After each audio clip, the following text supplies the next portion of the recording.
Welcome to ABA Inside Track, the podcast that's like reading in your car, but safer. I'm your host, Robert Perry Cruz, and with me as always are my fabulous co-hosts. Hey, Rob, it's me, Diana.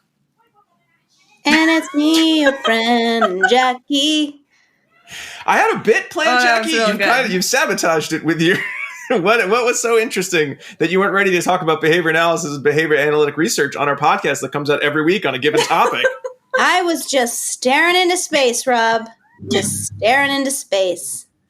I wasn't sure if you were trying to show through body language that you did not assent to be on the podcast today. Like you're just like not having it. I'm choosing life. Yeah, it's not podcast kind of. life. I'm choosing sit and stare time over you, Rob. Well, I'm going to tell you have to do a podcast. There's no choice.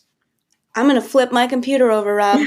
Uh-oh. There's got to be a better way to get someone to know if they're interested or not interested in being on your podcast. And then probably we could generalize that skill to like something meaningful, sort of, Maybe. Clinical work or research design with participants and students. If only we had somebody who had written on the subject and wanted to talk about the subject for this whole length of this episode. But wait, we do. We have two someones who want to do just that. We are joined to talk about that very topic of assent and the related topic of self-determination with Dr. Haley Steinhauser and Alex Kishbaugh. Haley and Alex, thank you so much for coming on the show and sitting through that hilarious comedy bit to start us off. And we didn't even plan it. No, we don't plan these. They're like just off the cuff. It was clearly natural. Thank you for having us. Thank you. Oh boy. So we are going to be talking tonight all about the idea of assent, which is something that I think we all, and probably all of our listeners would say, of course, yes, we should always have assent. But when we look at our practice as behavior analysts, perhaps we have not always done a great job in gathering assent or even had procedures for gaining assent or identifying if assent has been given. And also how that relates to the idea of self-determination. So we're going to be talking about 3 articles tonight. Diana, what are our articles that we'll be talking about today? Okay, Rob. We are going to be reviewing 3 articles, the first of which is titled Rethinking Noncompliance as a Skill and Promoting Self-Advocacy. This was published in Autism Spectrum News in the fall of 2022. And 2 of the 3 authors are present with us today because this is by Kishbaugh, Steinhauser, and Bird. Whoop, whoop. I feel like I've met 2 of those. I know, the names are familiar. So familiar. Yeah. All right, we'll also touch on participant assent in behavior analytic research, considerations for participants with autism and developmental disabilities. That's by friend of the pod, Morris, Dietrich, and Peterson, published in Java 2021.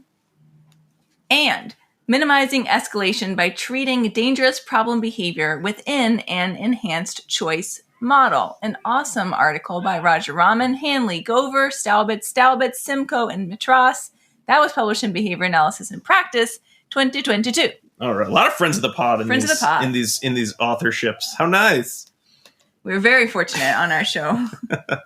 So given that information, I kind of wanted to start us off with, I think the big topic that is really key, I think, in both of your article is this idea of non-compliant behavior. So I'm going to give you 2 questions. I'm going to smush them into one. So number 1, we'd love to hear more about you and your practice and where you're from and all that good stuff. And also how that journey, that professional journey, led you to thinking about non-compliant behavior as a real misnomer and sort of leading into this other direction of talking about self-determination and assent. So thinking back to noncompliance and when it first came across my experience was really in grad school and my practicum experience at the time. I think of a particular client that we were tracking the frequency and duration of non-compliant behavior, which was really more of an absence of behavior, and specifically in the context of transitioning or physically transitioning and getting up and moving between one activity and the next or one location of the school to another.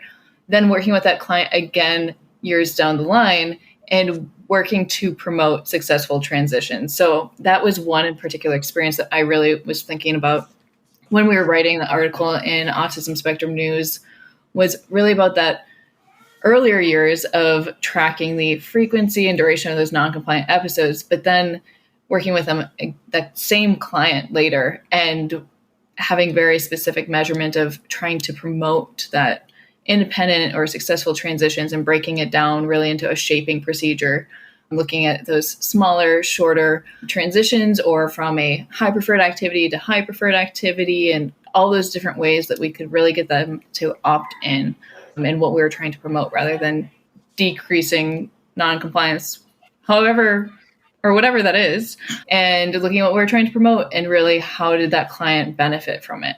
So he could access more reinforcement.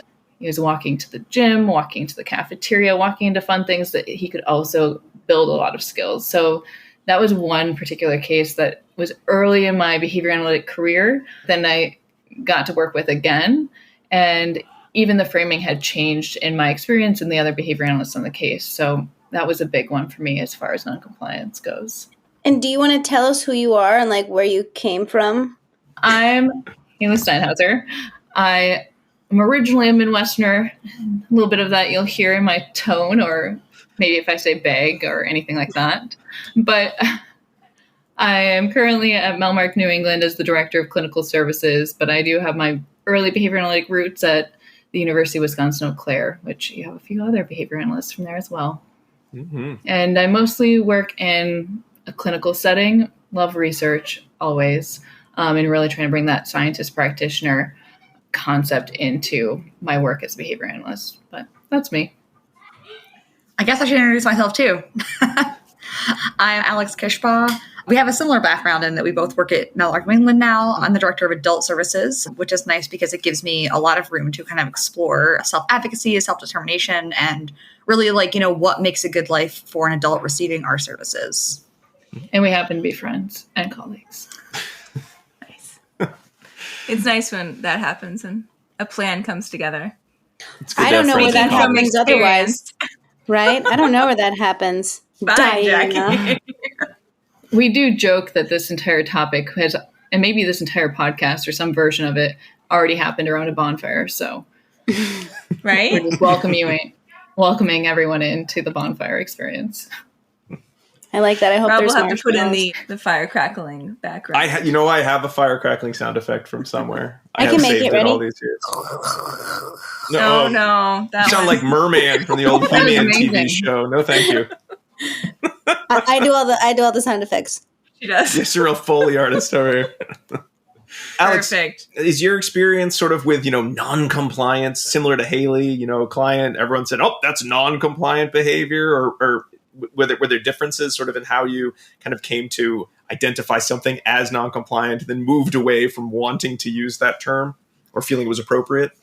Yeah, I can definitely speak to that a little bit. I think we have a very similar background in that we've worked in a lot of the same locations. But for me, I think there was actually like a watershed. I always kind of felt like noncompliance was a little bit of a weird thing to target. But I think especially like being, like a young pre-grad, before I was even a grad student, and then later when I was a new grad student, I sort of didn't have the framework and the words to kind of challenge it in any way, even though I didn't love the framing of it. But I think that the point where I really started to realize that we could do better was I went to Babbitt, and I want to say it was like 2014. I was a newer grad student, and I went to a workshop. That's a long time ago, Alex. You're old. Just kidding. Am I?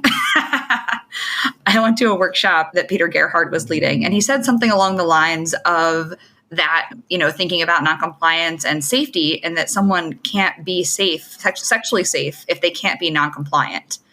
And I think that has always stuck with me. And I think that moment really shaped like a lot of the work that I would go on to do, both in my graduate thesis about, redirecting public masturbation and other work that I've done with adults. I think that has always sort of stuck with me. And I think it's really important to really always consider things like that in terms of the bigger picture for someone's life and the impact. I mean, it sounds like that was sort of a good turning point in terms of thinking about that idea of self-advocacy and versus non-compliance. Because I know for me, I haven't used non-compliance as a term, and I've tried very hard to get people I work with, I'm consulting with, to say, we're not doing non-compliance. I don't know if I came at it from that same perspective of thinking of it as a form of advocacy, so much as, I think, Haley, you'd mentioned this, the idea of, well, why are we tracking non-compliance? Like, it's got to be, we're tracking something active. If they just fell asleep, technically when I say, all right, stand up, and they're asleep, well, are they non-compliant? Am I going to take it's 8 hours of non-compliance. I can't believe it. It seemed like an irrelevant factor. And so I sort of moved into more of like the active components that could be in what would traditionally be non-compliance. They're pulling away or they're moving away. And I feel really embarrassed sort of in reading your article and in sort of getting prepared for this. I think some of it was in there. I don't want to say I never thought of it before, but just really how well you put together that idea of non-compliance as being something that one should feel comfortable doing, and reframing that idea of non-compliance away from why won't you do the thing I want to do into more of a, well, what are you communicating through whatever the behavior is that's showing you're not assenting to this or you're not interested in whatever it is I'm offering as a teacher. Is that sort of how you'd always thought of it that way, or is that something that you sort of developed as more of a central kind of thesis over your professional development? I think it definitely has evolved. I think that quote in that workshop really kind of spurred me to think more about it. But I think for me, a lot of it is, really being able to sit with some of the criticisms of our field that are coming out now, and to kind of think of like how, what specific parts are objectionable, and, how can I respond to that as a practitioner to be, more thoughtful, more compassionate, more aware of the client's needs, and making sure that those are always being respected. And Rob, I think I was a little bit more with you at first, really saying like non-compliance is more of a lack of behavior, but then quickly realizing, and even in other ways of evaluating different types of maybe maladaptive or unsafe behavior, and seeing it as a form of communication, and that non-compliance or not the immediate readily doing something was a form of communication as well. And so to start to frame it in the same way that we might look at, aggression or self-injury, of you're trying to communicate something. What's the function or what's going on here? I see parallels too, I think, for me in how we parent our own children, because you don't just want your kids to do everything that you tell them to, right? There are many appropriate times when they may not want to do what you said to do. And for me, it's what I have tried to tell them is, okay, if you don't want to do that, help me to understand why, or what your alternative proposed solution is at this point in time, right? Because, and even with young kids, you can see like this is building another skill set for them that's going to be useful down the road. Like you want someone to be able to come back to you and say, this is my counter offer and these are the reasons why, right? And do you accept my proposal, right? So it's sort of a negotiation thing. And those are actually really important life skills. So if you think about it from that perspective, non-compliance isn't not doing anything, right? It's building other appropriate life skills. And we can therefore, recategorize it away from just being non-compliant about something to doing something else. One thing that I don't know if it's something that I would say I struggled with, but I think when we were talking about, we're starting to talk about this idea of self-advocacy, self-determination, and then also talking about assent. Do you see both of those as well, I guess we should probably stop and say, let's quickly define assent, consent, because I think these terms get tossed around. And since my question's about like, how are they the same and different? We probably should make sure we have a good definition of them for listeners. So, I mean, how do you typically think of or define assent or consent? Because they're not necessarily the same.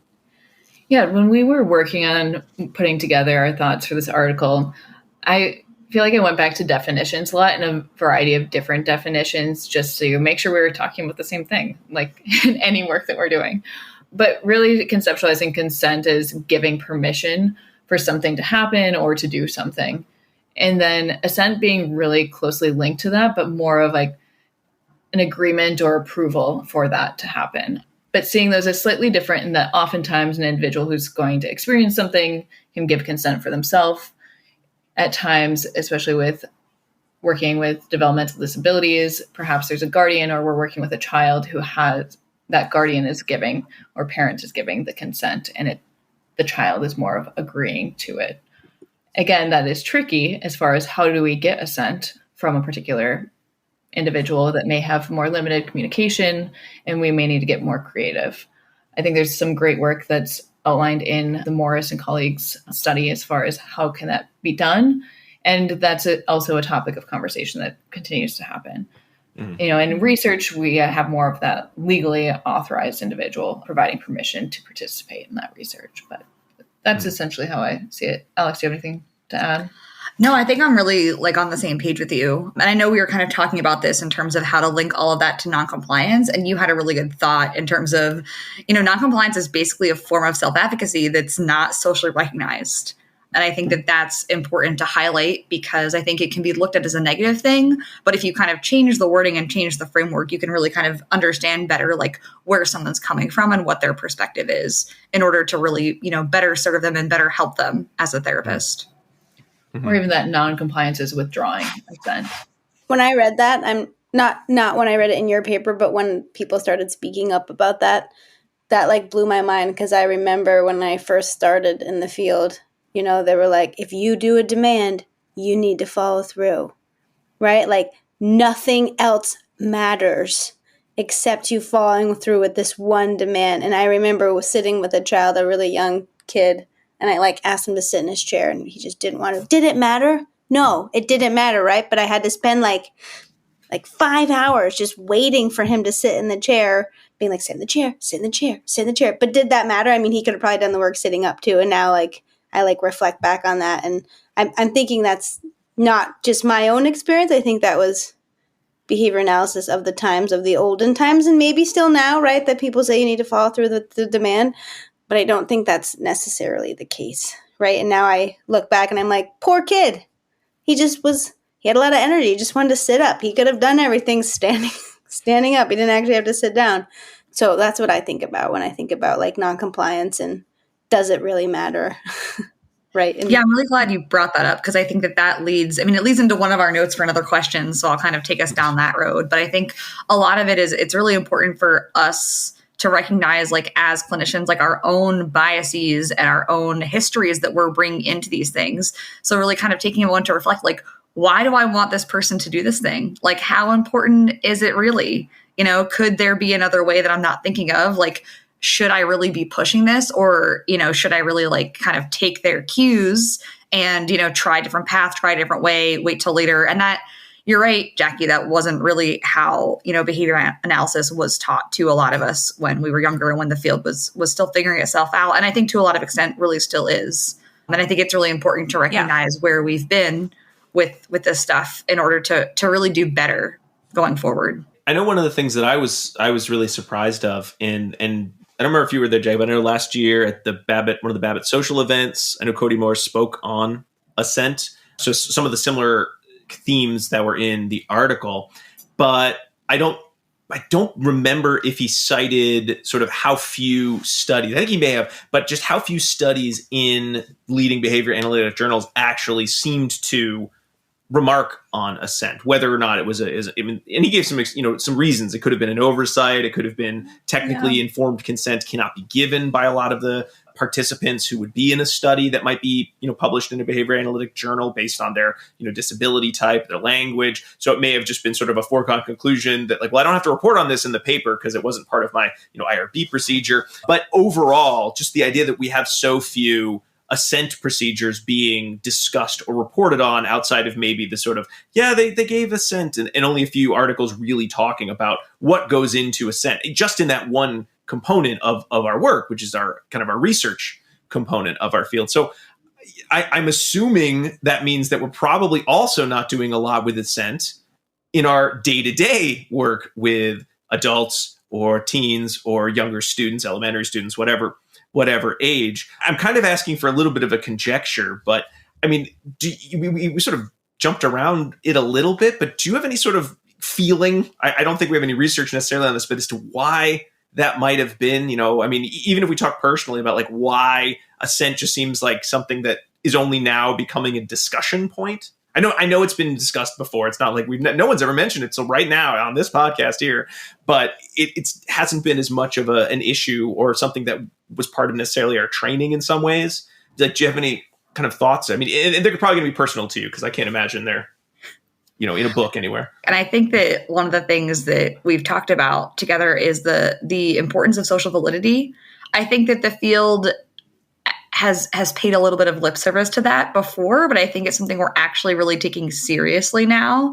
and really trying to understand like what is socially valid and not just to us, right? Because we don't work, in a vacuum in isolation. We work with other practitioners, we work with parents, we work with families, we work with children, we work with adults. And so like what is socially acceptable and appropriate to them? And I think it's sort of moving away from, the idea of like just like what's normal, but like what's actually good for someone in their life, and I think that really is sort of the basis for a lot of where the field is sort of starting to go with these things in terms of recognizing that assent is important and recognizing that our methodology has to be socially appropriate and socially valid. And like Jackie was saying, like trying to have someone sit in a chair for 5 hours, like, is that socially valid? Like, what is that getting us? Versus, providing meaningful choices and helping someone to, figure out what they like and what's good for them. That's socially valid. Like, that's where we want to be heading. I think we can also like take a step back and look at our literature and the literature in our field and how it's evolved over time. And even aside from our clinical practices, but how societal norms and expectations have also evolved during that time. And so our field really can't be looked at outside of that larger context as well. So, even in parenting practices, we're far more concerned with a child's choice now, I would say, than we were 30 years ago. Totes. So looking at how that and incorporating choice of children and others that we serve in our practice, but also in our research, I think those things go hand in hand, and we can't really look outside. We can't disregard the larger context of society and how those expectations and norms have evolved as well. Yeah. And I will say too, like not to only be criticizing us, right? I'm part of this. And I think that one thing that came up during our prep for this too, was that I think that it comes from a place of good intentions. I think that part of the drive to fit all of, this teaching and skill acquisition and all of this stuff in, is comes from a good place, right? You want to make sure that you use the funding as well as you can and, get the person to make as much progress as you can. It really is, well-intentioned. But I think it's important for us to now step back and see that, we have a lot of power in these situations, and how do we really use that in a way that's respectful, and that the individual, that we're working with would want us to use that. I mean, we've talked about assent, and I think we all come at the idea of assent and improving our assent procedures as, yes, that is a positive and that is a need in our field to continue that work. But I always sort of wonder, and perhaps this is just, the environments I've been trained in or the environments I've provided support, are there times when we should be wary of assent, or assent is potentially harmful? I've worked in schools for the vast majority of my career, and I think if you asked the average employee of a school, so probably, like a teacher, what if the student said, I don't want to learn what you have to teach me today? They would see that as not a good behavior. They wouldn't be like, oh, I'm so glad that they're self-advocate. They'd say, no, this is dangerous. If you don't participate, you're going to fall behind. You're not going to be able to get an education. You won't be able to have a job. They would see it as sort of the road to ruin. And, we could discuss the pros and cons of Perdition. The American educational system's demand for compliance. But they raise a point worth discussing of, are there times when assent might not be of value to an individual, or we should be maybe wary of assent? When considering this in our earlier conversations, we're really thinking about like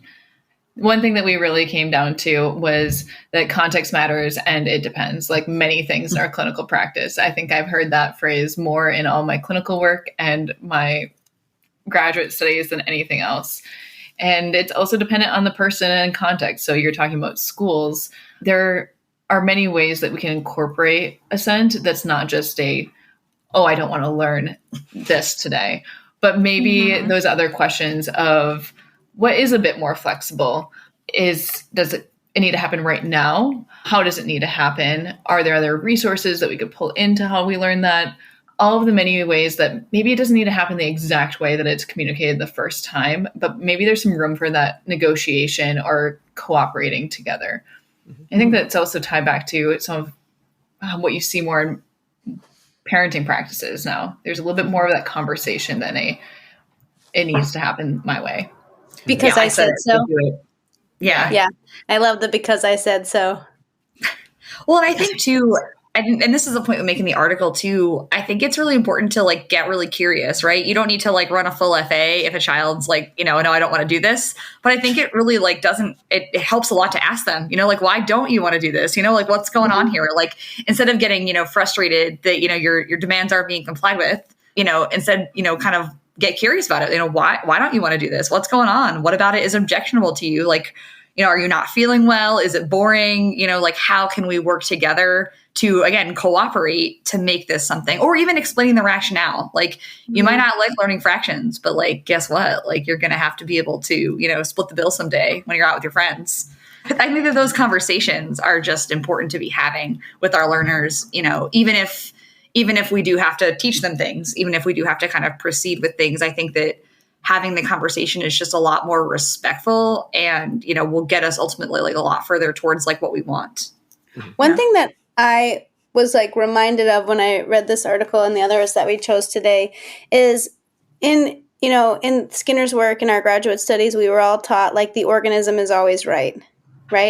And so if our clients are engaging in some behaviors that are likely not what we want, it's our fault. But isn't that funny that for so long it was like, well, it's their fault. If they don't like come and sit at the table, I don't understand why they don't. I'm very frustrated right now. Like, I'm angry that they don't want to sit at the table.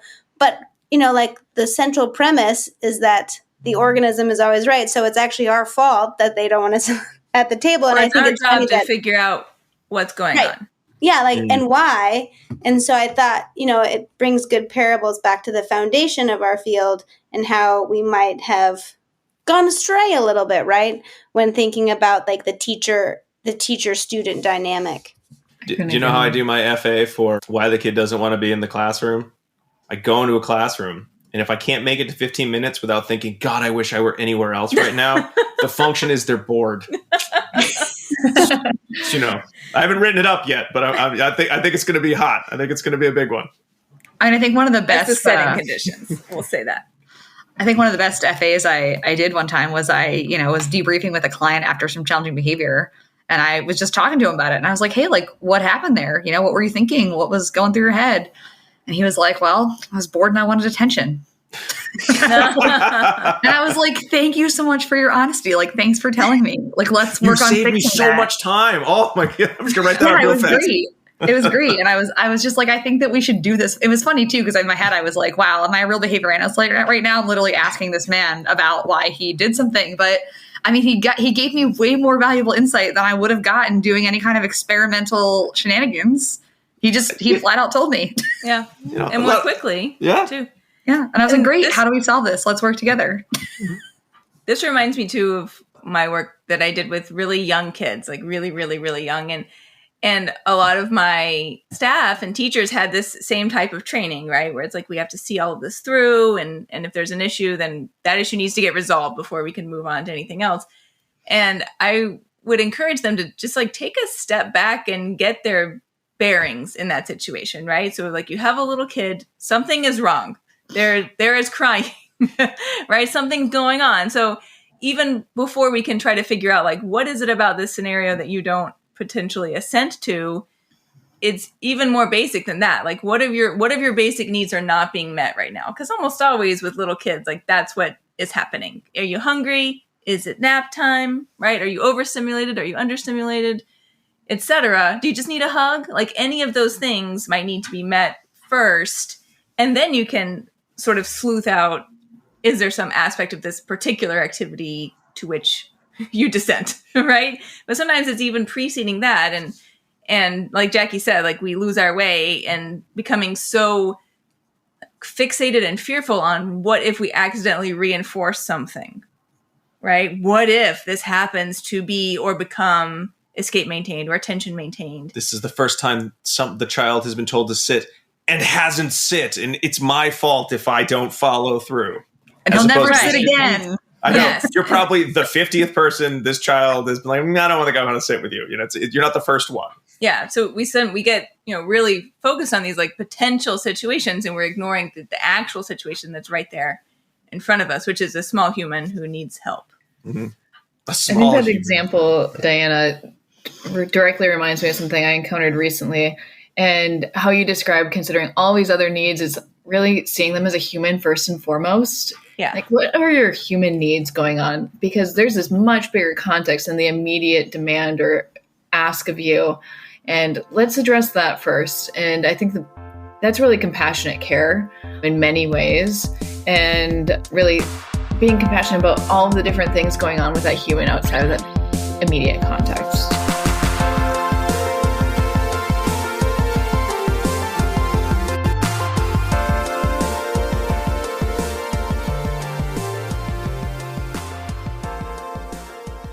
Do you want to be a BCBA? Sure, we all do.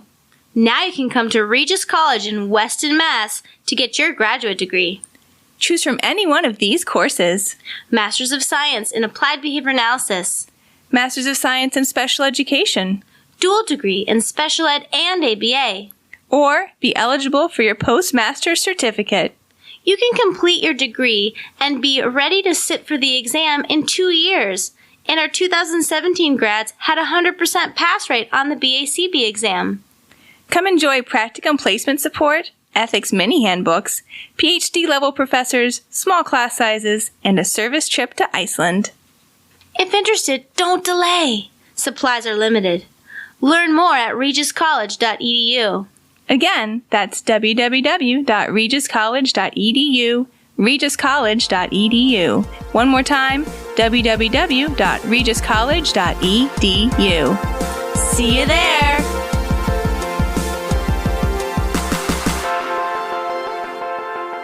Hey everyone, sorry to interrupt, but I do need to pause just for 1 second to remind all of our listeners that ABA Inside Track is ACE and QABA approved. By listening, you're able to earn 1 learning credit. All you need to do is finish listening, and then either go to our website, abainsidetrack.com/getceus, or click on your link in your podcast player to go directly to the CE page. You're going to need to enter some key information, including 2 secret code words, and these come from our very special guests.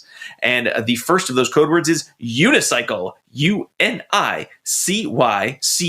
It's like a bike, but it's only got 1 wheel, ergo the uni in unicycle. All right, let's continue our conversation with Dr. Haley Steinhauser and Alex Kishbaugh. I want to jump ahead a little bit. I do want to come back and talk a little bit more in detail about, say, like concurrent change procedure, the enhanced choice model, that's discussed in some of the articles as, potentially more formal means of assessing assent. But I loved in your article sort of the discussion of kind of how can we promote self-advocacy in a little bit less, not exactly not a technical way, but less of a procedure and more of sort of a nice framework for thinking about assent and thinking about it in terms of more broad planning. Can we take a little time? I'd love to just kind of talk about some of the ways that you discussed self-advocacy, maybe for an IEP objective or for, working with a client who's able to describe these are problems I'm having and I'm not sure how to communicate those needs. I just thought that was really fascinating. And you both had put out some really great suggestions in your article. I think that a lot of it is really getting the person's input and really collaborating with them. And I think we had kind of talked through like some sort of scenarios with clients. And I think one of the things that was really helpful to me when I was earlier in my career was I worked with a young man, but he was actually in his like 40s and he'd been receiving our services for a while. And something that sort of struck me as a problem that he was having was that he was overly compliant. So when I was, direct care staff and I would be getting them ready for bed, making sure, everyone was doing okay, walking around the house, I would just check in with him and say like, hey, did you brush your teeth? Are you all set with all that? And if he hadn't done it yet, he would immediately like leap out of whatever he was doing and like run to the bathroom. And I realized I was like, this can't be fun for him. Like this isn't what I'm trying to evoke, this behavior. And I asked him about it and he was basically like, well, I'm like, I don't want to tell you no. Like, I don't want to not do it. But I tried to explain, I really had to have a lot of talks with him, like over a long period of time, right? Explaining to him that, like I'm, a person in your house, but just because I'm asking you something doesn't mean you have to do it. Like I'm not placing a demand on you. Mm-hmm. I'm just checking in with you. So like we literally had to role play because he was like, I'm afraid of being rude. And I was like, you're not going to be rude, but also we can practice it. Practice, standing up for yourself or saying like, give me a minute, Alex, or I'm actually watching a baseball game. Can I wait till the commercial? Like all kinds of different ways that he could advocate for himself, without, compromising what he felt as, politeness and, social norms. but also, being able to enjoy what he's enjoying and not feel like he has to like rush to attention every time a staff member makes a suggestion. And that was really eye-opening for me in terms of seeing self-advocacy as a skill, because it took me time. I didn't have a formal clinical procedure for this. I wasn't even a BCBA yet, but it took me a lot of time to work with this man to kind of help him not be overly compliant and help him be like a little non-compliant, because it really served him better in his life to have those skills to be able to say like, oh, give me a minute. Oh, like, don't interrupt me right now. Like, I'm actually doing something. And I think that was really important, I think, for his well-being and his life, and just overall, thinking sort of more critically about what our services can do if overgeneralized, and kind of walking that back a little bit and course correcting for it. The word that comes to mind for me is empowering for him, right? And I know like these terms are murky and hard to quantify, but all of these pieces, self-autonomy, self-determination, that type of empowerment, tie into one's self-esteem. And that's a really important thing when we think about someone's quality of life, even if it is hard to define or measure. Yeah, I think with that, empowering, considering it as empowering and really looking at self-advocacy as a skill of some variation of communicating no being such an essential skill. Alex has the example of like the overly compliant client who had much more of that language. We were discussing this a little bit more, and I was thinking how much those overly compliant clients help us draw light on some areas that maybe we need to scale back, or specifically develop programs to address how compliant maybe we've created a repertoire of compliance. So I had an example of a client who I'd worked with who would just jump up and immediately do whatever demand or ask of him, even when clearly it was interrupting something that was highly preferred. So maybe it was he finished a full afternoon routine at his house, sat down to watch his favorite show that was on just at a set time, and you could be like, oh, come on over and make dinner. And he would get up and go make dinner, even though you knew that's not what he liked to do.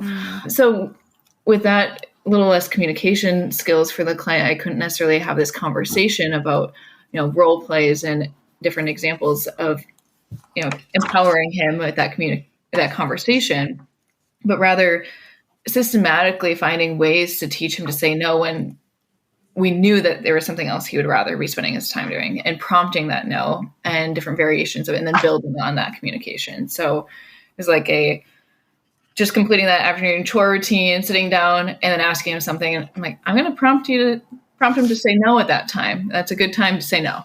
Like, not right now. I just sat down to watch a show. So prompting that communication there, when we have a little bit more insight about how maybe a client wants to allocate their time and energy, to prompt the no then, and then build on that. So that was another related example that we had talked through. I really liked how, talking about the flip side, so what we would have referred to as non-compliance, really the idea of thinking of it less about we can't be non-compliant, and more, well, what is an appropriate way to make it clear I am not interested in doing this? And you suggested things like, could we work on teaching a skill like negotiation or compromise? Or, is it a problem-solving challenge too? We think of some students who are like, no, I won't engage with this activity. I'm going to run out of the room if you make me do it. And it's based on something that we weren't even sure. They were afraid of the activity, or they were worried they wouldn't do a good job with it. So the issue isn't, well, they're so non-compliant in the sense of they won't do what I tell them, so much as they had a situation or a problem and they did not know how to solve it in any way other than, elopement from the situation, or, hiding under a table for maybe a younger child might do that. And I thought those were just excellent kind of just ways to reframe just the whole idea of noncompliance as the actual communication skills. Yeah, I will say it's been really fun working in the adult world because there is so much more latitude for these things. I think when I was at my previous position as a clinician at VinFen, one of the first things I would ask, like in terms of clinical history is, does this person have a functional no? Because if not, that's one of the first things we have to teach them and target for increase is a functional, safe no that's effective, that staff are going to listen to. And the flip side of it for me too is also, it's not just the client who's your client, But the staff that you're teaching them, you have to respect the no. Like when they say no, you back off, you get out. And I think too, like even things like problem solving, I had never kind of seen interventions like that until I started developing them in the adult world, but they went a long way in terms of helping clients to like identify their problems, like work with staff to think of solutions and then pick one and do it as an alternative to challenging behavior. And when you look at that, I mean, it's really not that different than, kind of a little bit of a sophisticated task analysis, right? But helping someone do that, during periods of calm and then generalizing it to periods where they're really struggling with something. I think that is such an important sort of life skill that really can open the door for so many opportunities down the road in terms of, advocating for yourself, identifying problems. And then even if you have a hard time generating the solutions by yourself, like asking someone to help you with those things, like those are all like a package of life skills that all of us use. And we might not always think about it that way, but I think that it's really important for our services to sort of conceptualize things in this manner. I know a lot of the skills we've been discussing, we've sort of had the anecdotes or the client that we've been thinking of at the time have been clients who can communicate those needs or have a learning history that we sort of can look at to sort of help us identify, all right, what might be the appropriate way to teach this cooperation skill or this problem solving skill. And one of the challenges that I know Morris and colleagues bring up is so much in research, many of the clients, many of the participants do not have kind of a vocal verbal repertoire, or based on some sort of cognitive delay are not able to effectively communicate that they do or do not like a procedure, or they do or do not want to take part in research. This wasn't quite true as much with the Rajaraman study with looking at an enhanced choice model, where I don't know about I know some of the students did have intact, vocal verbal repertoires, but regardless, I think this does bring up some, possible procedures to look at as ways of assessing assent when we can't just say, hey, do you want to do this today? What do you think? You interested? We're doing math. Do you want to do math? We can't just ask that and expect to get a question. Or even for those, even in some of the examples you both had, the person who said, do you want to do math? And no matter what they're doing, yep, sure, yep, time for math. You got it. Favorite show, don't care. Time for math. Whatever you say, teach. So kind of in looking at these two procedures, are these ones that you have used in your own practice, either enhanced choice model or the concurrent chains? Or is it more just something that you just reading about them, they just seem to jive with your overall goals around determination and assent? For my master's thesis, I was targeting a really sensitive area for clients, which was redirecting public masturbation. And I think that with something, not with everything, right, you should have a choice, but I think especially with something so sensitive. And the clients that I worked with in this context were clients that, didn't have robust, language repertoires, struggle with some basic communication. But I think that, exposing them to two effective treatments and then having them choose one by having them opt into different conditions correlated with colors of rooms, I think was really, really useful and eye-opening in terms of I couldn't predict what they were going to choose. I could only, experimentally assess and sort of see what they were going to go with. And I think that things like that, building as much of that into our work as possible as a baseline measure, I think is really important for just being able to get at those nuances, especially if someone, does have difficulty with expressive language, or like as a clinician, you're just not sure what they're thinking or what they prefer. I think just building those procedures in is really helpful. Mm-hmm.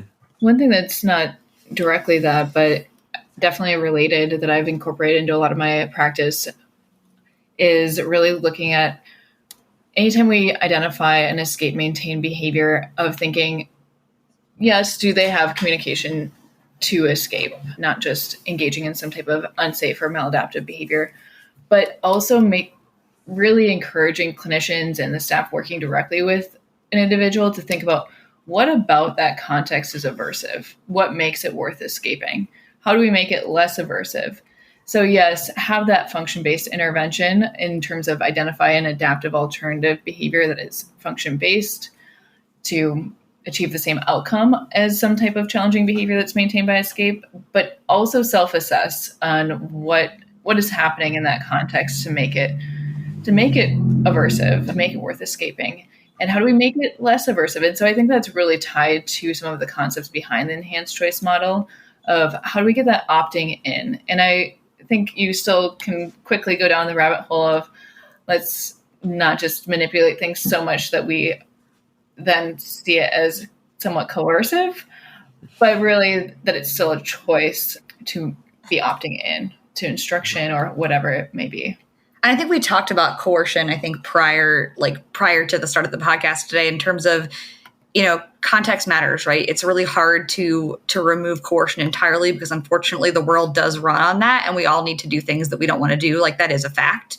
But I think that really working, as Haley was saying, to minimize it in every aspect possible and to throw in things that are just going to be enjoyable with that person. Like, what can we do to enhance the quality of this for you? How can we make it a little more fun? Because, for all of us, I think I can speak for the world when most people don't want to wash their dishes, but we have to have clean dishes. So what are you going to do? You're going to put on some music. You're going to, chat with your partner while you do it. You're going to, make it somehow, make the environmental context somehow less aversive in order to get done what you need to get done. And I think teaching our clients those skills and showing them those options whenever we can is just really valuable and important. Alex, that sounds like a great concurrent chains procedure. So you've got, the dishes are on the other side. They're in this room. You can go in the yellow room where it's just dishes. You can go in the red room where there's a dishwasher, maybe. And, you got the blue room where you got to wash the dish by hand. But you could listen to music or hang out with a friend at the same, just a bevy of choices. And just, you flick the switch. Okay, which one? And you got your neutral, it's just a boring room or you're just vacuuming. I don't know, some other boring chore, right? That could be your control, perhaps. That sounds very exciting. What do people prefer when they have to do a terribly boring chore like the dishes? I would assume they do dishwasher to get the heck out of there. That's what I want to do. This touches a nerve for Rob because we haven't had a working dishwasher in almost 8 months. 10 years. No, it's been a long time. Yeah. I've become quite strict about how many dishes an individual in our house may use on a given day. This is your plate for the day.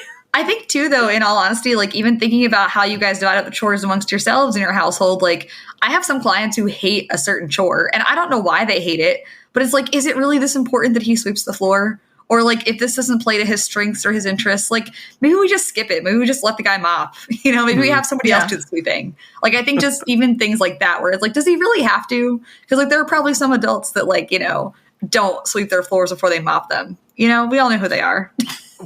I mean, that's what it's not me.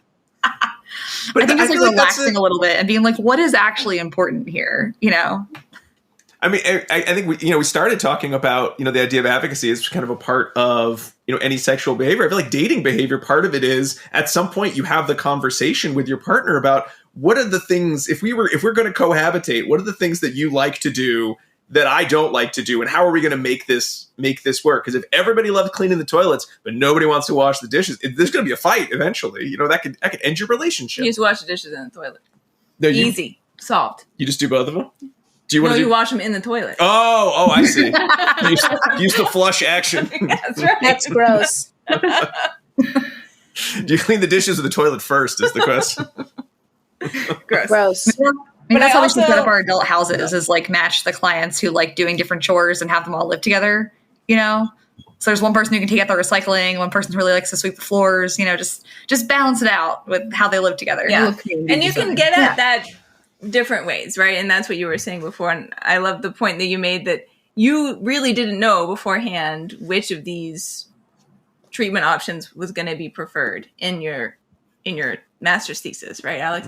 And because when we talk about this topic, we're always just observe, look at the facial expressions, right, or the indices of happiness, and sometimes I think that can help you, but sometimes you need something more sophisticated than that. So I feel like you could sort of think of it as a hierarchy of moving from really clear observations that involve affect to something like maybe a free operant preference assessment where you look to see if you had your choice of chores, which one do you gravitate toward, right? And then if you're still not getting information that's helpful for you, then maybe you move to something like concurrent chains arrangement, which just requires, know-how and setup beforehand, but it's really effective in actually getting that information that may not be readily apparent. Mm-hmm. I think concurrent chains, I really love every time I've heard about it. So Alex, you talk about it, certainly having heard, Cody talk about it before, reading some of, Greg Hanley's original kind of discussions of concurrent chains in the research design. That feels very just like solid. Like, yes, if I can't just ask, or if I'm not sure if I'm getting a reliable answer, or if the person's learning history might be getting in the way, their compliant behavior might be getting in the way of their true opinion. I love that concurrent chains design. But I do think that idea of, thinking about the enhanced choice model, whether it's as the appropriate means to demonstrate I'm not interested in compliance, or I'm not interested in your brand of compliance, or as a means to communicate without needing to vocally communicate some need. I am kind of curious to sort of think about that more in terms of assent or self-determination, self-advocacy, because I mostly thought about it in terms of like what the 2 or 3 papers that have published on it, just as a means of avoiding the need to use extinction, which is kind of where it came from. But could we use it? Could we use it for more? I mean, kind of what are your thoughts in other ways we can see that? One way that I think the enhanced choice model builds upon some of the really positive elements of the concurrent chains arrangement is that you're not just choosing between 2 or multiple choices that are predetermined, but you can also completely opt out, because maybe all of the choices we offer still are all bad. Like, what is the lesser of the presented evils? So I think that's one way that it really builds upon that with the enhanced choice model, is as far as being able to opt out more. But I do think there's such a huge value on arranging things in that way, because it's not necessarily dependent on the communication skills of a particular individual. Mm-hmm. Yeah, I think having that opt out is so important, and not to say that there aren't times where you need to do things, but I think all of us have the option, to call in sick to work or to not do a task. And so to be so respectful of our clients to make sure that they have those options too, I think is just so important. Mm-hmm. There's some days you're just not up for it. Everyone gets a mental health day at some point, right? It might not be in the contract, that we all sign, but And I think having the clients know that they have that opt out also makes them want to work with us more. I do think that the fact that they have that control and that choice, I think ultimately goes really far in building rapport and building that relationship, and having, as much as there, like we kind of talked about, there's always going to be a power dynamic and an imbalance between a therapist and a client, or, a teacher and a student. But I think that, acknowledging it and, doing whatever we can to mitigate it, I think is the first step in trying to really provide services that are, based in compassionate care and respectful, and always, protecting the person's dignity and just really moving in the right direction in our field. Kind of one of the things that I'm always trying to sort of think of the best way to explain or describe or kind of get more people on board when I'm talking about assent, I'm talking about self-determination is, we all work. None of us work in a vacuum. We work with our clients, but we also work with stakeholders. We work with other professionals. And there are times when other individuals on these, larger teams disagree. Whether it's a medical procedure, whether it's an educational procedure, whether it's based, family belief system, this is going to happen. And I don't care that they're upset about it. I need you to behavior analyze it so that they do what I say. So basically, compliance is the goal. Anything else does not matter. Have you come upon those situations, and do you have any sort of pro tips for folks who are uncomfortable with being in those situations? Maybe things that they could kind of pull out of their pocket, and as to some, good talking points to maybe gently, discuss alternatives with that member of the team, that stakeholder? I think there are a few different scenarios here that you hit on. So maybe that medical procedure, well, that pretty much has to happen. So, okay, if it needs to happen and it's really advised by a medical professional and we think it's something that we can achieve, but maybe it's not something you are going to necessarily assent to as an individual receiving services, first asking, how can we make it less aversive? I also think we were talking about this earlier today, and other fields that we can collaborate with. So we don't always do a great job of that, but there are child life specialists when it comes to medical procedures. How can we collaborate there?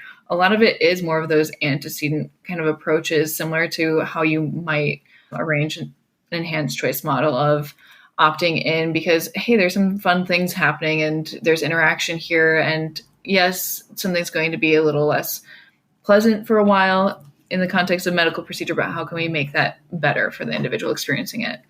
Other things that Alex really hit on was more of that, like providing the rationale and talking a client through it, even if they don't necessarily have the receptive language to fully understand. So I can let you chime in on that.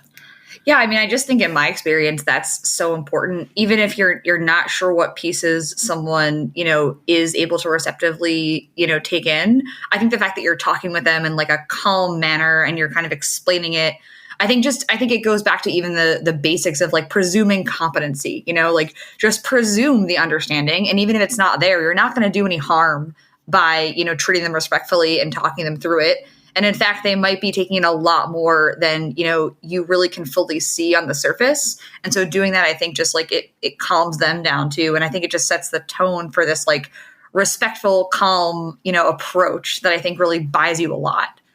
And I think too, in terms of other professionals, I think too, bringing it back to their values, because I mean, not that it's impossible. I think, 90-something% of people that go into these fields, like they want to help people. They want to do the right thing. They want to give the clients the best experiences. So if someone's being resistant in a meeting, I think just like bringing it back to those values of, like, listen, we really need this to be the best way that it can be for the client. Like we're ultimately going to make so much more progress if we, kind of rein ourselves in a little bit, pull back, and really do this the right way. It might seem like, just forcing someone to comply in the short term, gets you progress, but like at the expense of what? And like later down the road, are they going to still want to work with us and cooperate with us and have a therapeutic relationship? Like if we're forcing things, I don't think the answer is yes. So I think in the long term, you're really going to get more out of what you're doing by, ensuring that you're being respectful and getting assent and taking your time really, and not rushing through things at the expense of, client, dignity and upholding your values as a professional. So we've got like a medical procedure, which, is something almost all the time you're going to have to do. What about some of those other times when it is sort of that optional piece where it's maybe, the family or the stakeholders, I want this to happen. This is important to my, beliefs or whatnot, that my child is compliant with whatever the task would be. I mean, what about then? And that is a really tricky one, right? I think it does, go back to the discussion of like, who is the client? And I think you're always going to have to put the primary recipient of services, the child or the client, whoever it is that, is the client first. But that being said, I think there's a way to do that that's respectful and kind towards the family too, because they obviously want it for a reason, right? And so it's sort of doing your own little mini FA of their behavior, right? Like what is the function of why you want this? Is it that it's important to do something as a family? Is it important, to your cultural or religious beliefs?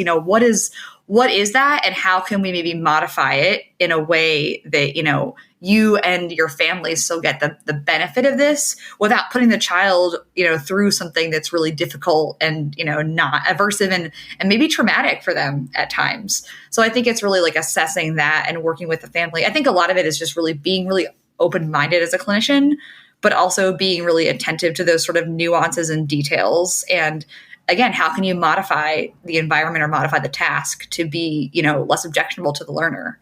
And I think that you can do that in a variety of different ways, by collaborating with the family first and foremost. Alex, you reminded me of, there was a book we did on the show, Crucial Conversations, where, talking about when you have to have those uncomfortable conversations. And I think you described that point exactly. If you think about, well, what is it that's really, really going on here? Sounds like there's something nefarious at play, but, what is the underlying desire, the want that of this interaction that the parents or the families or the caregivers are asking about. And that being a good clinician is when you can get at that, you don't have to make it all right, sorry, kid, your caregivers want this, so you got to do it. And I'll get the best edible reinforcers I can find. And we'll shape it up, I guess. But there might be that third option of that no one had thought of yet of, well, what's important is, this is, a strong value, or we want to spend that time together, or we think it's important to have quiet contemplation somewhere, and that there might be a bunch of ways that the client and the family could achieve that in a way that, I think going back to some of the original points that you put in your paper of, is the issue compliance with go to blank? Or is the issue come up with some sort of a compromise that everyone enjoys? And not even a compromise in some situations. It may be something that everyone really likes, and you don't have to do any programming whatsoever. You just sort of help them figure it out. as a unit rather than just as, an individual and then a different individual. So I really like that point as kind of a clinician skill that we should be, thinking about as part of our work. Absolutely. I think a big part of where the field needs to be going is to, we all love our science and our graphs and our jargon, and that's great for when we're like talking amongst our colleagues. But I think we really need to kind of look into, how do I talk with families in this, compassionate, caring, understanding way that really cuts out a lot of that stuff and really just focuses on people are people, we're trying to help them live the best lives possible. And how do we work together toward a common goal? And, at times it's going to be difficult, but I think that those difficult conversations really do strengthen the clinical relationships if you have them in the right, respectful manner. Well, I think this is a good time for us to move into the last segment or the second to last now segment of the show, Dissemination Station. I thought you were going to go to the end of the Ferris Bueller Day Off theme song there, Jackie. So this is the segment of the show where we get some wrap-up thoughts. We sort of talk about what's next for practitioners, for researchers in relation to our topic.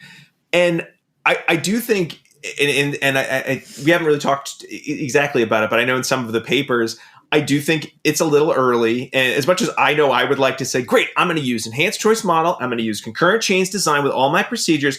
And I'm just going to ask everybody all the time what they're interested in. I'm going to ask them, every day, just in case they withdraw their assent. I think it's really easy to say, yes, these are all great ideas, but logistically and realistically, probably not all ones that we might be able to put in place, and might in some cases, we talked about a lot of ways to talk about self-determination. Just using assent procedures might not actually teach the required sort of skill for the individual when they reach adulthood and when they have all of those options. So I think kind of in thinking about assent and self-determination, where do you both see sort of the big questions that still need to be asked or answered, or both probably? I mean, I think a lot of it is, I think that in the world right now, we are having, a lot of discussions about autism and about the way that autistics sort of see and experience the world. And so I think something that's really informing and driving my own, interest in these topics and practice is really trying to understand that, because I think that is a big unanswered question. I don't think we fully understand all of that yet. And so I think that doing a lot more, listening and understanding and research, right, neurologically as well, and with combining with other fields, I think is going to get us a lot of the information that's going to help with answering some of these questions that I don't think we have good answers to yet. I think there are so many questions still to answer in many different directions that you can go with this still. I think we're scratching the surface, and this is becoming a more common topic as far as how do we incorporate assent? How do we incorporate more choice? How do we reframe noncompliance and really promote self-advocacy? And there are many questions and even empirical studies that can really stem from all of those questions and areas of discussion. Another area I was thinking of that I really want to incorporate some work on is formalizing more of an assessment of self-advocacy skills and really seeing those as essential skills. That's one area. Or looking at what types of self-assessment tools for clinicians could be used to self-assess their own behavior plans in terms of how is compliance maybe being overemphasized? Where is their choice? So there's so many different things that I think in different avenues of future work, both research and conversations and tools that we develop for the field. And I think just continuing this conversation beyond our immediate colleagues. So here, or writing the article, is really where we want to keep pushing that forward across the board. Even in our discussion, I think when you were both describing some sort of clients that had kind of been that lightning rod of, wait a minute, there's got to be a better way to get a sense of their assent than just sort of, assuming that, well, just because they're doing what I ask must mean it's because they're doing exactly what they want to be doing at any given time. I think we've talked about similar topics on some of the episodes we've done related to, say, maybe sexuality, but the three of us, we've mostly worked with younger individuals. So compliance has sort of always been this assumed key. Like, well, we got to have clients all the time. We got so much work to do. There's only so many years before they're adults. I think you lose that perspective when you're not working with adults of like, people can live and have a lot of time and a lot of choices. They're only in like a school setting where they have to learn these skills for so many years. And then they have the rest of their life where they actually should have probably learned a lot of other more valuable skills.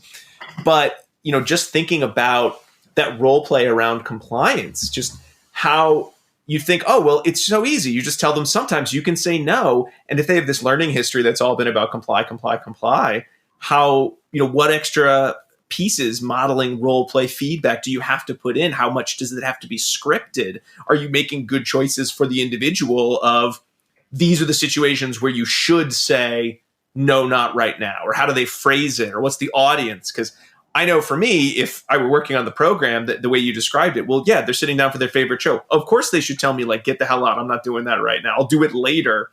But I'm sure you probably know people you worked with that if a young adult said, I'll do it later, the response would be, no, you're going to do it now, because their timetable is not the same thing. And they're not necessarily thinking about it in the sense of assent versus compliant. They're thinking about it like the old fashioned non-compliant behavior. So I'd love to just see some more direct work in that. I see it with little kids in terms of yes, no, but it's always like, I'm going to stick food in your face and you tell me yes or no, I want to eat the food that has been shoved in my face. And then the kids just learn to say yes, or they learn to say no to everything. And I'm like, I don't think you've taught them anything. I think you've taught them to say yes, or you've taught them to say no. I don't think you've taught them to discriminate between yes or no, because usually it's because the only foods they have access to are like gross foods. They got vegetables at schools. They don't have as many candies. So, but anyway, I think that was a big question that I had, just kind of hearing you describe some of your own processes. So I appreciate that. Thank you. It's always fun to get kind of new ideas.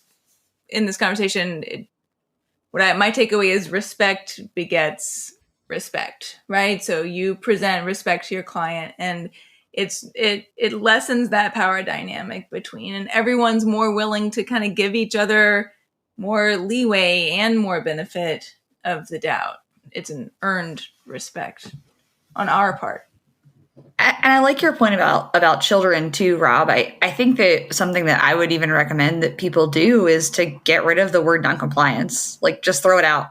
Like, I think we can really safely be more creative and replace that with alternatives. Skills you're promoting, cooperation, negotiation. I don't think it's too young to teach a 4-year-old to negotiate. My parents taught me what negotiation meant when I was 4. And I think that it served me really well. And so I think that, treating our clients in the same way and really, starting those skills early and making sure that they know that they don't have to do things just because they're told to do them. And also making sure they know that sometimes we're all going to have to do things we don't want to do. And how do we get through this together? I think just starting that as early as possible is really, I think a start down the right path for us. I like that. And it will be really annoying when you teach negotiation skills at a young age, right? But it will be beneficial. It's so annoying.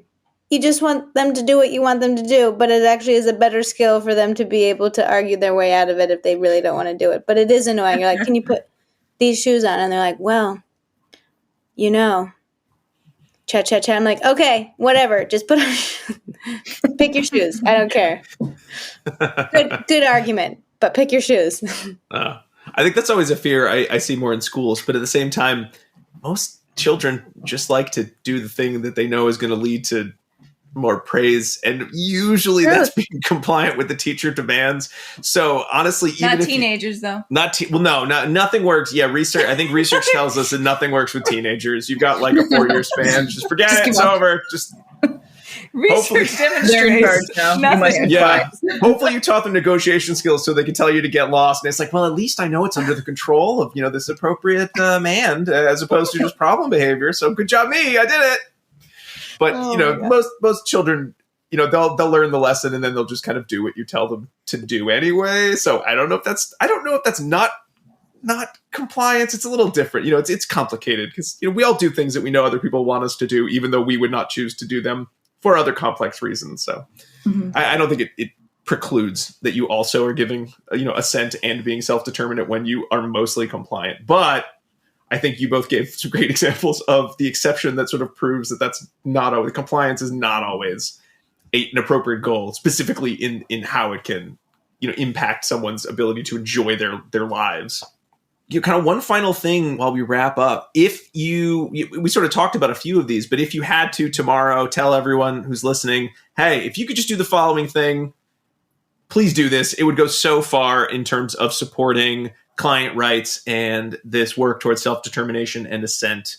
I mean, I think we talked about if we could just ban the word non-compliance. I love how you referred to it as a non-creative term, Alex. I think, that's a good one. You tell someone tomorrow who's like trying to write an objective about non-compliance, it's not that creative. I think they'll change it like right away. Like, I'll show you. You've lost your edge, man. You've lost your edge. You used to be cool and write cool goals for your clients, man. What happened? I don't know. So that's one. I like that. Any other ones that you would say that's the next one? I think my personal favorite of this list that we kind of wrote up in the article is just like, get curious, I think more curiosity always leads to like better, more thoughtful answers, so really ask a lot of questions about why you're seeing what you're seeing and like what the different, rationale from the client's perspective could be. And then I think that will really help us, even in terms of like, you can use a behavior analytic lens to target, problem solving and negotiation and compromise. But you can only really do a good, thorough job of that if you know like why you're seeing what you're seeing and you know how to ask all those questions and get the relevant information. I'm right there with Alex as far as getting curious. I think it's so valuable. But to really add to that and expand of reconsider why you value compliance in a particular situation. Is it even necessary or appropriate? Or like, how are your biases really at play? So more of that self-assessment as to why compliance might be important or not. So it might just might make your life easier. Yeah. Right. Mm-hmm. And quicker. Get curious about the function of your own behavior in addition to the function of non-compliance, I guess. Oh, that's so true. I do want to say that I think this discussion is really timely. Sadly, I don't know if our listeners know, but Judy Heumann recently died. She died on this week, and she's an American activist for disability rights, and she talks a lot about assent and consent. And so I think this is really timely. Maybe we could, this is a time when we should be thinking about this, not just for our clients, but for the entire, disability world, that we should be making sure that all of our clients feel safe and secure and supported, and that they have the right to not do something if they don't want to. Very well said. All right. Well, I think that brings us to the end of our discussion. Dr. Haley Steinhauser, Alex Kishbaugh, thank you so much for coming on the show and talking about this very important topic and sharing so much of your own practice and your own thoughts with our discussion tonight. We really appreciate it. If folks would like to reach out to you both to sort of ask about any, of the ways that you've worked on assent in your own practice, I think especially, there aren't as many individuals that work with adult clients. So I know that's always a really fascinating perspective. And I think it's one that even folks who work with young children should have the perspective of there's so much more life to come and what's going to be important then that probably wasn't important at, say, 6 or 7 or, 10 or 11. I think it's always good for folks to be able to have resources. So are there places that listeners could reach out to you if they would like to? You can definitely reach out to me through email. And I have a inactive, but hopefully becoming more active professional Instagram. So you can definitely link that as well with the show notes. Excellent. Yeah, email is probably best for me. More than happy to talk with anyone about this stuff. I really am passionate about providing the best care possible to adults. So always happy to connect on that. What's your emails? Oh, yeah, we should give those. It is hsteinhauser@melmarkne.org. Same. A Kishbaugh, that's AKISHBAUGH @melmarkne.org. And my Instagram is at Dr._HKSTEIN. All right. Thanks once again to Dr. Haley Steinhauser and Alex Kishbaugh for coming on the show tonight and talking to us all about assent and self-determination. But before we wrap up to end the show, we want to add our very last segment, pairings.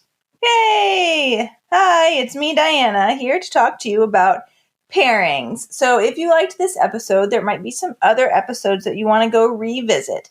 Here are a few of them. Episode 90, in which we discuss social validity, might be of interest to you. Episode 165, where we talk about quality of life measures. Episode 134, where we talk about trauma-informed care with Brian Middleton. episode 204, where we talk about trauma-informed applications and the enhanced choice model with D2 Rajaraman and Jen Austen.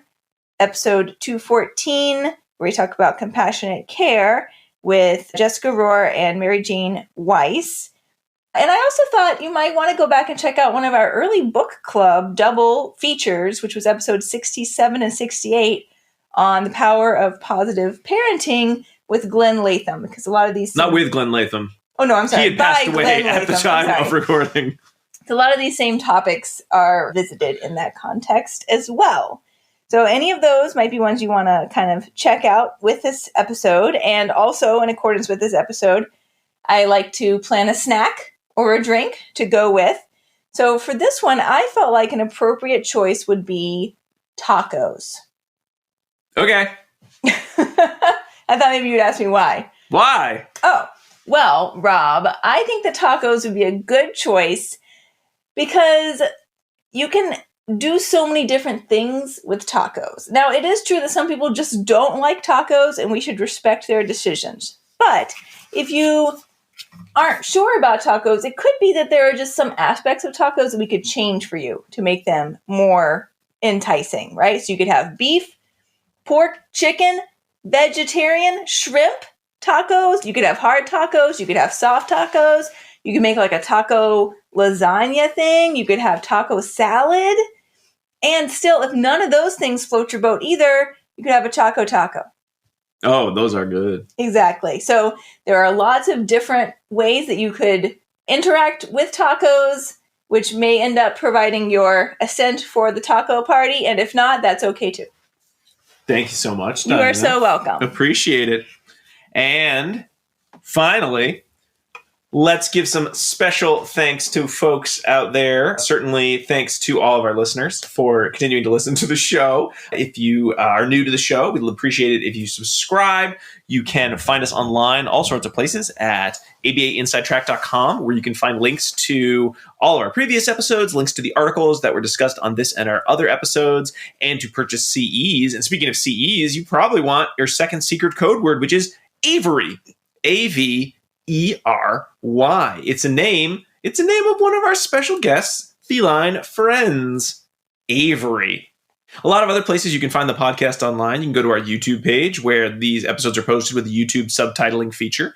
You can find us on all the socials as ABA Inside Track. And if you want even more ABA Inside Track content and say, I don't have enough, I need more episodes, or maybe you just want to get some discounts at our CE store, well, then go to patreon.com/ABA Inside Track, where for just $5 a month, you can support us and get the episodes a week ahead of time and get access to our quarterly live episodes, including a free CE and the chance to vote on a variety of topics. If you want even more longer episodes, I think we mentioned some book clubs in pairings and in the episode, you can join at the $10 premium level to get access to our quarterly book club podcast. At the time of this recording, we're getting ready to do our newest one in the spring on the skepticism practice book, Calling Bullshit. If you want to get a preview of what we've done in the past, actually, we just had in our free feed, we just had an unlocked episode on the memoir, Look Me in the Eye, a story about an older man remembering his life in the 60s and 70s growing up as an autistic individual before that was a diagnosis he would have been given, and sort of